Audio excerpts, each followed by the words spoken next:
তো গাইস এখন 10:58 বাজে, আমরা জাস্ট বেরোলাম বোনের সমস্ত টেস্ট করিয়ে। ইউএসজিটা আজকে করানোর কথা ছিল না, ইউএসজি এক্স-রে দুটোই সবকটাই আজকে হয়ে গেছে, মানে আমাদের একটা ঝামেলা মিটে গেছে। কেমন লাগছে তোমার? ফিলিং লাইক আমি যুদ্ধ করে এসেছি, সব টেস্ট হয়ে গেছে। লায়ন্স ক্লাব আমাদের।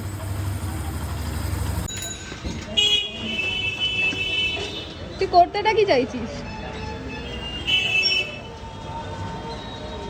রাস্তায় অযত্নে পড়ে থাকা একটা তরমুজ গাছ পেয়েছিলাম, আর সেটাকেই একটু বাঁচানোর চেষ্টা। এটাকে আমি বাড়ি নিয়ে বাড়িতে ছাদে লাগাবো। টিভি উল্টে গেল, আমার বোনকে রিলায়েন্সে আসতেই হবে। খাবি এই যে জুস খুঁজছে এখন। 85 নিয়ে নে।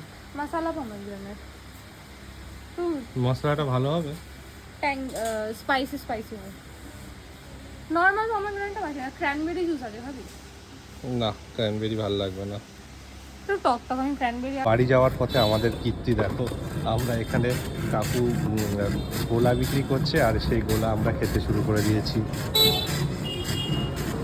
আমার বোন দেখো কি সুন্দর ক্যাপ মেরে ছবি তুলছে গোলার। এখন বাজে দুপুর 12টা, জাস্ট বাড়ি ফিরলাম, আর বাড়ি ফিরে দেখো আমরা ব্রেকফাস্ট করছি। এখানে আছে হচ্ছে পাউরুটি, বাটার আর চিনি, আর এটা হচ্ছে বেদানার জুস যেটা বোন কিনলো রিলায়েন্স থেকে।